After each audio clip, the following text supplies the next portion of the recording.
Ellen McCauley. I'm at Pray It Off. I'm in Syracuse, New York. And you know, this whole theme this week is on, this year, this session, is on aging well, aging gracefully. And it's interesting because tomorrow, Bob and I are going out to dinner with some of my family members, and we're going to go see the Doobie Brothers. And then Saturday, we're going to go to 8 o'clock Mass, and then we're going to go to the football game with the Holy Family people at Syracuse University. And then Sunday, we're going to a 40th anniversary party at Coleman's.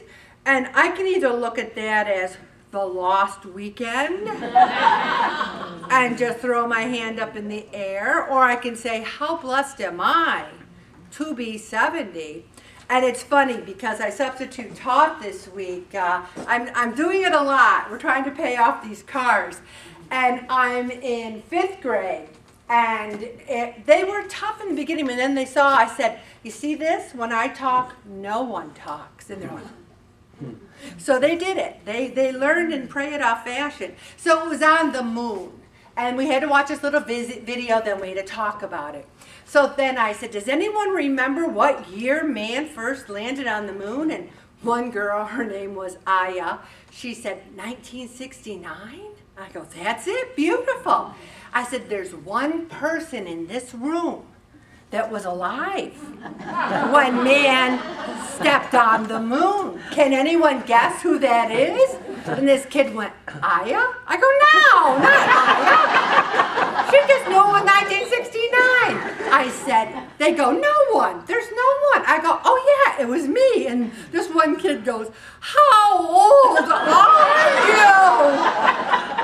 So I said, I'm 70. They're like, what? What? They just like falling off their chairs. I said, listen, kids, I pray that you got half the energy I do at 70 and that you're standing in front of a whole class of 5th graders talking about the moon when you're 70. But it was pretty funny. I thought you'd get a kick out of that. So here's the thing. We can look at our lives and say, I've got all these activities and I have to eat.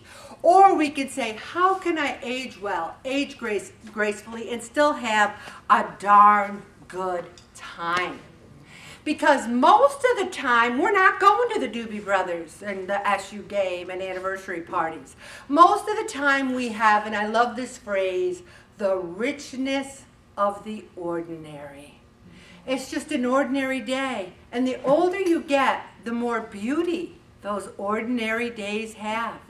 Because how blessed are we that we're not worried about a hurricane.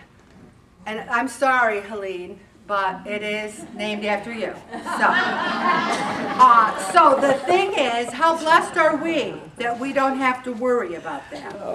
And you know, one of the things we look at on these richness of the ordinary days is the older we get, we think more about the meaning of life. What's it all about? You know, I went to the flea market, Bob and I, and we had so much stuff. Oh my gosh, you have no idea. And then we sold most of it, brought home some, and we had a garage sale. The whole garage was filled with stuff. Sold almost all of it, donated what was left over to the rescue mission. Do you think I miss any? Bob and I talked about it. Do we miss anything? And I'm talking a lot of stuff. No. And people would say to me, where did you get all this stuff? And I go, well, in my house. And they're like, wow, there's a lot of stuff. I do not miss it. I do not miss it because the meaning of life isn't that stuff. Relationships, health, that's what it's all about. And we can either age gracefully, or let me tell you what aging disgracefully is. To age disgracefully is to become bitter, standoffish, and full of self-pity, making even those close to us feel guilty for not doing enough for us, and worst of all, holding grudges against God. I'm not going to call on you, but does anybody know anyone like that? Because I do. No, you're lucky. I'm the only one that knows a person that's aging disgracefully.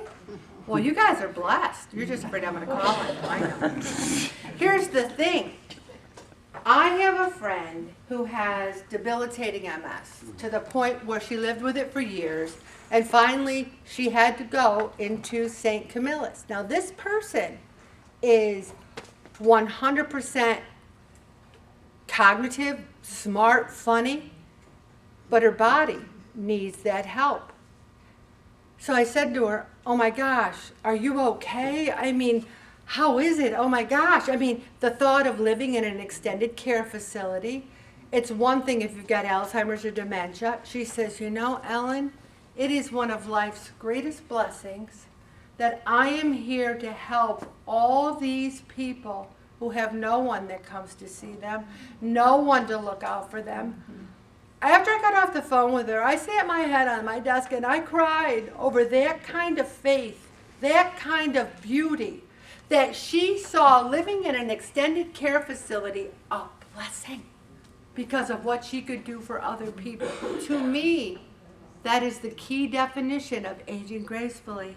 It doesn't mean we're going to age tripping the light fantastic, but we take whatever God deals us and we deal with it.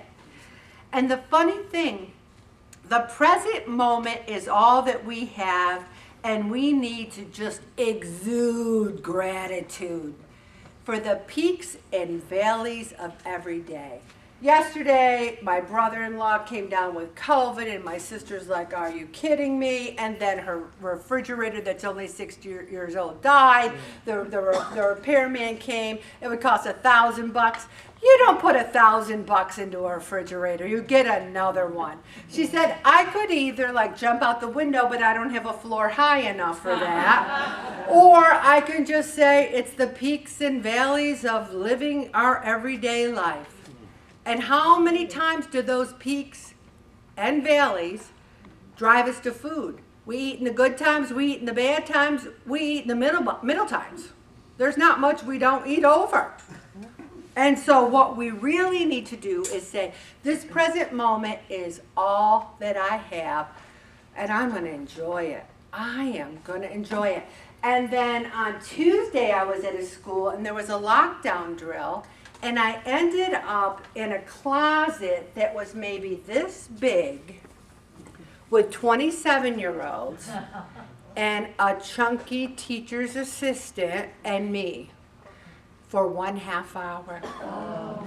And I had to keep those kids quiet, and it was scary. And I even got scared. After 15 minutes, I'm like, is this real or what? Most of the time I was in there, I prayed. Lord Jesus Christ, Son of the living God, if this is a real lockdown, if this isn't a drill, I've lived a good life. I will die happy if I can protect these kids. And anyone who signs up to work with young people, you better be ready in the world we're living in to lay your life on the line if you have to, because we live in a crazy world. But the thing is, when it was over, I was grateful. And I said to Bob, if I don't get COVID after all that hacking and sneezing and wiping noses on their shirt, I'm never going to get it, you know? And then I love this prayer from Dag Hammarskjöld, the former Secretary General of the United Nations. He says, for all that has been, thanks. For all that shall be, yes. Yes. Isn't that a beautiful way to look at life? Yes. The present moment is all we have. Therefore, you know, there's people in my life that want to hang on to the mistakes I made in the 70s and 80s. They want to, well, Ellen, you might be running a prayer group now, but if they only saw you at the Poorhouse West in 1976. And I'm like, well, how kind of you to bring up the Poorhouse West, you know? Here's the thing. We got to let it go, and we got to accept where we are right now, and we just have to say, I'm not there. I am not the me I was, and I'm not the me I'm going to be tomorrow. Also, time passes so quickly. It's October.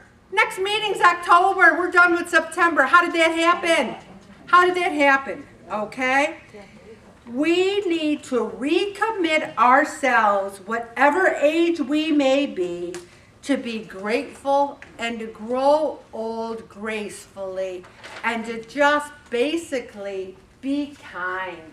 I go into these schools, and maybe I'm the only friendly face they see. I'm like, hey, how you doing? They're like, oh, who the heck is that? And why are they so friendly, you know? And by the end of the day, I'm like, hi, Janiqua, hi, this, I know everyone's name. Here's the thing, be kind, be grateful, and just do the best you can. I'm gonna stop right there, Bobby.